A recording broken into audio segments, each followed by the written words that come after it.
Walter D. McFarland presents the officers, skippers, crews, and members of Kiser Lake Sailing Club, Incorporated, and their families and friends.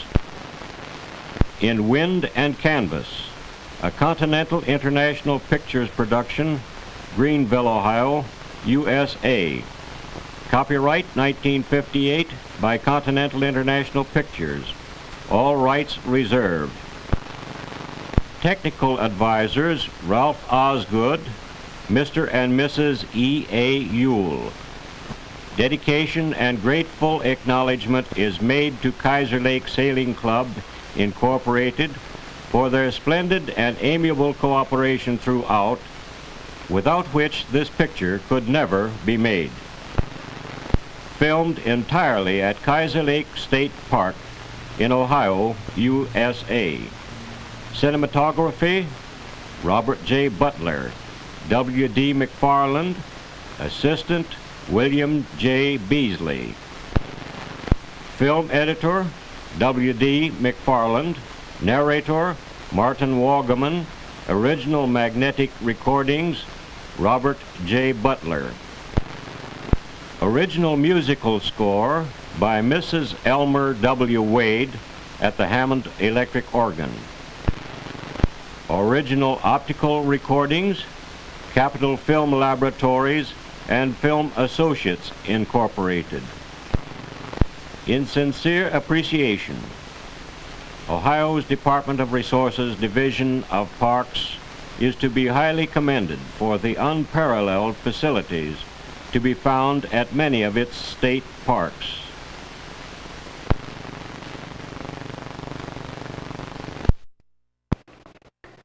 When the few annual holidays roll around each year and quickly disappear in fleeting moments of our favorite pastimes or form of relaxation, some of us by sheer instinct head for our favorite lake, there to indulge in fishing or boating.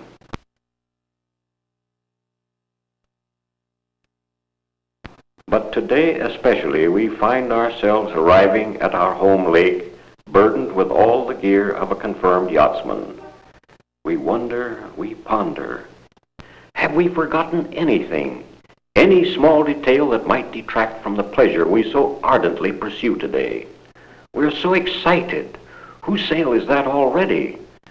Gee, they must have gotten here early. Just get a whiff of that breeze coming up over that knoll. Let's hurry.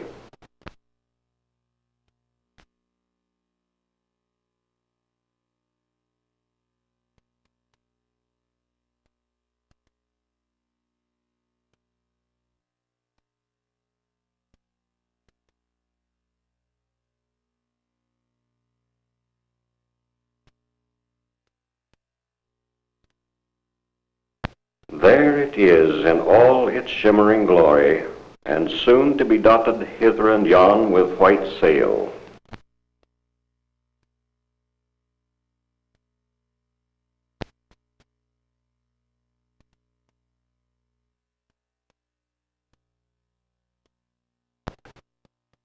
It is the popular belief today that sailing is only for the adventuresome and Cadillac class. Yet this summer, you'll probably see more teenagers and families gliding over the waters in 8 to 20-foot boats than any other size craft afloat. And they're all Commodores of some accomplishment or other. The noticeable shift in sailing is all toward the smaller, more maneuverable craft. Boats you and I alike can work on ourselves if need be, even construct in our basement or garage, and find easy to moor or store. You and your family can experience all the joys, thrills, and exhilaration of sailing in your own sailing dinghy, centerboard sloop, or keel sloop for less than the price of a 2 weeks vacation. Removed from budget considerations, the kind of boat you should have depends upon where you live and the type of sailing you wish to do, racing or cruising, sometimes referred to as day sailing, or both.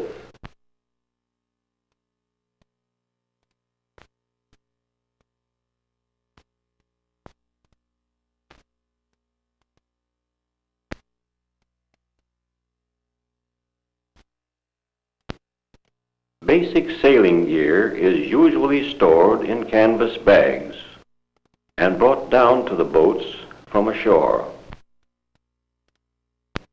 After the preliminaries of uncovering and rearranging miscellaneous equipment on board, wiping off here and there, we are now ready for the serious work at hand. The first job is to bend the sail sheets or fasten them to their respective positions. The mainsail is first. We check the halyards to make certain they run freely and are not fouled in their sheaves. The ends of the halyard lines are snap fastened to the heads of the sails. The task of bending the sheets is never completed until they have all been properly fastened down. Otherwise, the required tautness to hold the wind would never result. Before raising the sail, a thorough recheck of all details is in order. Life preservers in place, sails bent, boat bailed, anchor in place, is the centerboard down, and tiller and rudder in place. To hoist the mainsail, we haul the halyard line until the leech edge is straight with no folds, while the boom swings freely. Before making departure from a slip, a decision as to the direction in which the sail must be made, providing there is no other boats or obstructions in your path. A boat may get underway on any tack that pleases its skipper. So if your craft moves out with its bow pointing over the port side, with the wind coming over the starboard bow, you are leaving on a starboard tack, while the reverse condition would result in a port tack departure.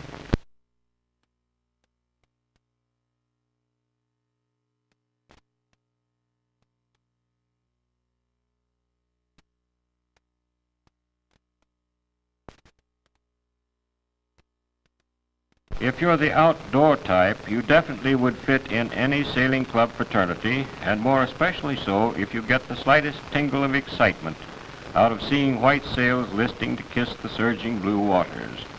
If you can't help feeling a sixth sense of mingled pleasure and accomplishment from deftly skippering a seaworthy craft beneath you through the roughest of waves.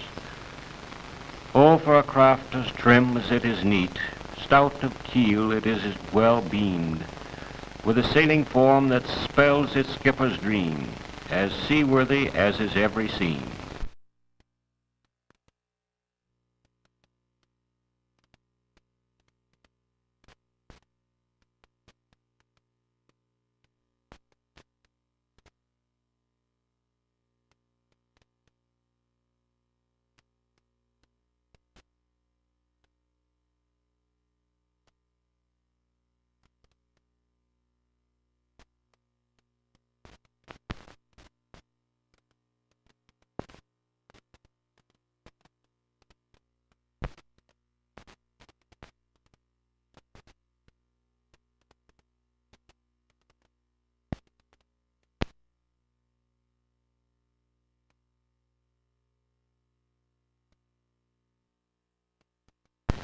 Making or fetching back into your slip mooring can be an easy enough task, provided you keep one fact uppermost in mind.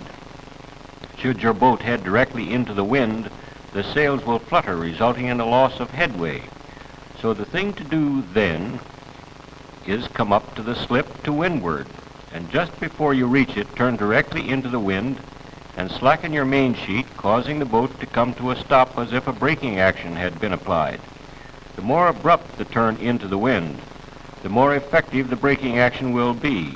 The forward motion of the boat is checked so effectively by the opposite force of the wind that if the boat is left to remain in that position too long, it will soon be moved backwards, making sternway progress. Following these procedures will bring your boat to a stop within a good arm's length or so of the slip mooring. One of your crew members should be in the forward bow, or at least forward of the sail spar, where he can easily cast out the mooring line so that someone on the slip can make it fast to the mooring cleat. However, should you miss your mooring, Bring the boat about again for another try.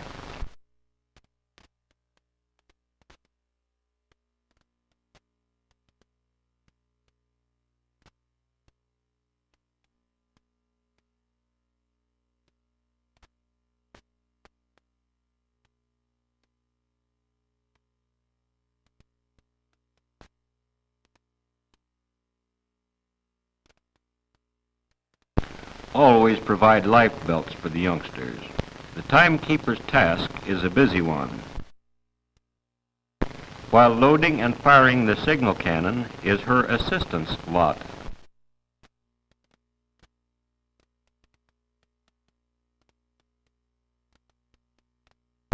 With the trial runs all behind us, we now begin to maneuver for the big event, the cup race. So as we cast off our mooring line, we begin to make headway, bringing the tiller back to starboard so that the boat doesn't fall off too much. To the skipper and crew, the side from which the wind is coming is the windward or weather side. The other side of your boat is the leeward side.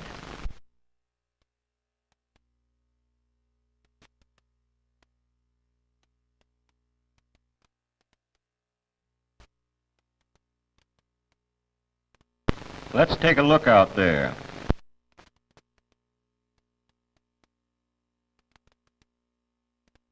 Time's counting off.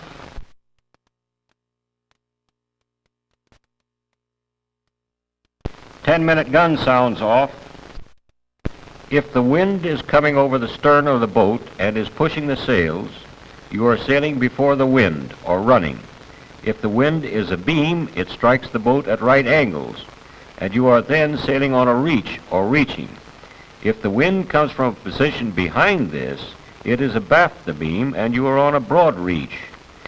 When you sail to windward, you go against the wind, and should the wind be forward of the beam, you are on a close reach. Wind coming over the bow makes it necessary to sail close hauled, with the sail drawn up near the center of the boat. You can't sail directly into the wind or into the wind's eye. The sails will merely flap, and you'll lose headway. In fact, you may slip backwards and make sternway.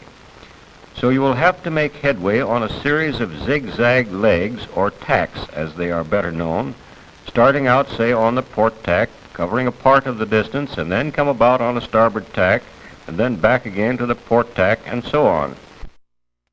Now let's see again.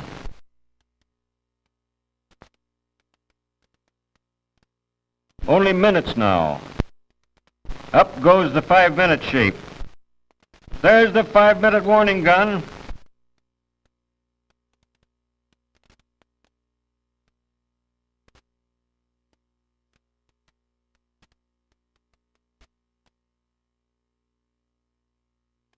Coming about is an important maneuver in sailing.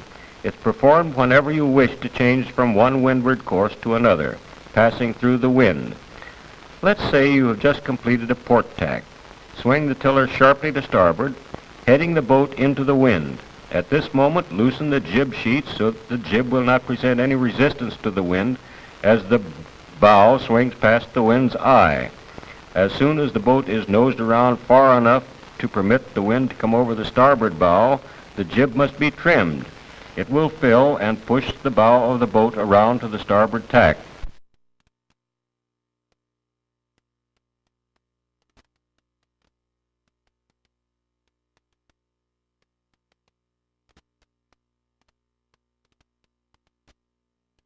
Let's make sure.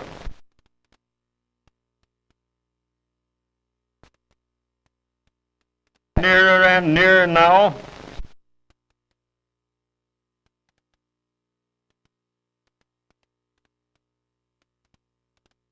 Ready to go. Let her roll out, skipper.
Be careful when coming about.